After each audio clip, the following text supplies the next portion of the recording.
Hello, and thank you for joining me for Unit 9, Part 2, Reforming the Industrial World.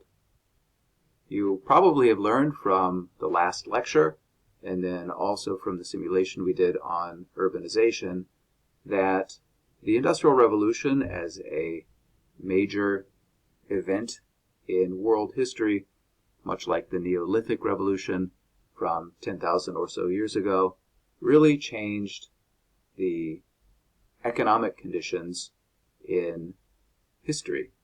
And one of the ways that it changed it was to create both great wealth for the people who owned industry and also great misery for the people who were working for them. What that means is that the gap between the very rich and the poor became even wider because of industrialization.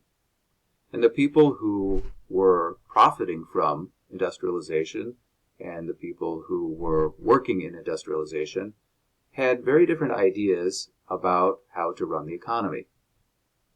This created a kind of conflict between those business leaders who wanted to keep the government out of regulating business affairs, the so-called laissez-faire or let-it-be approach to economics, versus reformers and workers who felt that governments should actually intervene to help improve working conditions for the poor. I'm sure you are familiar with capitalism because it's the system that we have today.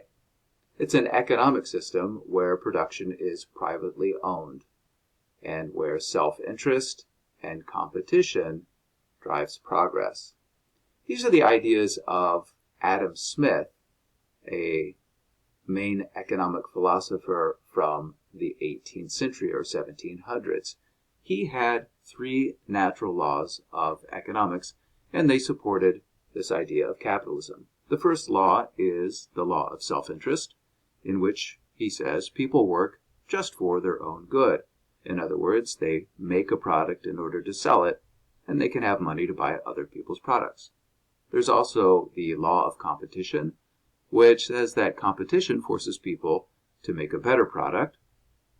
And then, of course, there's the third law, which is the law of supply and demand, that enough products will be produced at the lowest possible price to meet demand in a capitalist economy. Because the law of supply and demand and the law of self-interest regulate the economy, they thought that the government should not step in and regulate the economy in any meaningful way. Adam Smith and other capitalists believe that economic freedom equals economic progress and that everyone will do better over the long period of time. Socialists disagreed with those ideas. These were reformers who believed that the government should actually intervene in the economy to improve people's lives, and that the means of production shouldn't be owned by individuals or groups of individuals, but the means of production should be owned by the state. The state would also plan the economy rather than leaving it simply to that law of supply and demand to provide enough products for people. This would lead to goods being distributed equally according to need, and also the government protecting the workers from any harm that might come from working. A couple of the main philosophers of socialism are the Frenchman Charles Fourier and the Briton Robert Owen. In the end, socialists wanted equal wealth distribution. Not all men created equal, but basically all men to be economically equal. They advocated things like cooperative agriculture, women's rights, and labor reform. A more radical type of socialism was introduced by the Germans Karl Marx and Friedrich Engels. They looked at the economy in a much more, let's say, competitive way. They thought that there was a ever smaller number of very, very rich people, the capitalist bourgeoisie, the employers, the haves, whatever you want to call them, who controlled production, and an ever increasing number of proletarians or the proletariat. Those would be laborers, the have-nots, and so on, who were performing all of the hard labor for the profit of the capitalist bourgeoisie.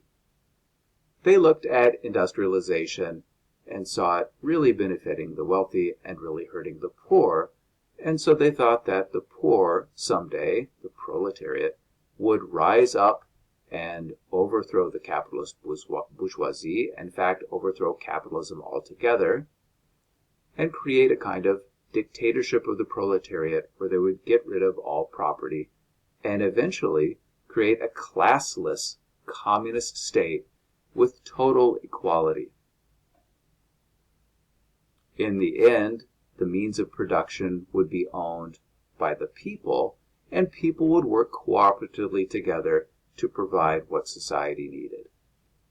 A number of states in the 1900s became so-called communist societies, or tried to become communist societies, and we'll learn later how that worked out.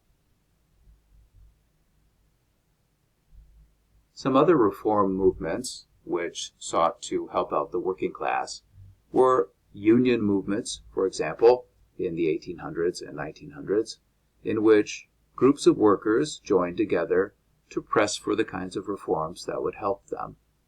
And in fact, they did pass a lot of reform laws, or the government passed a lot of reform laws over a very long period of time to address some of the harsh working conditions of industrialization. People in unions were wanting to have better working conditions or safer working conditions, higher pay, limiting the number of hours worked, and getting children out of the workforce as well. And as I said, over a long period of time, all of those things were enacted, really in many parts of the world. Another reform movement is the abolition of slavery. This happens in the British Empire under the leadership of a member of Parliament named William Wilberforce. He thought that slavery was morally wrong, and in 1807 he was able to get the British government to end the slave trade, and in 1833 end slavery altogether by getting the government to put together a large amount of money to buy the slaves' freedom from the slave owners. Slavery, of course, is not just a moral question, it's an economic question, and there were people who supported the end of slavery based on capitalism or based on economic reasons as well.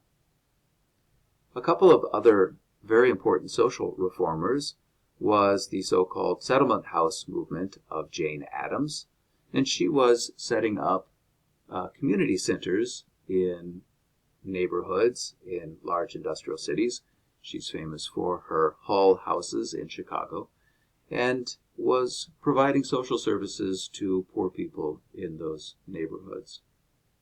Horace Mann, another American, called for free public schooling for all children, really starting in the 1800s, about the mid-1800s. And that idea that if you educated children instead of making them work, that would lead to progress in society and actually getting them to be able to have better jobs. That was an idea that got adopted by Americans and also by Europeans in the late 1800s and early 1900s. I hope you enjoyed some of this information that was about the reforms in the industrial world. If you have any questions, please ask me, and then check Schoology for any extra videos that I've put up that might tell you a little bit more about some of these movements and people that I just talked about. Thanks.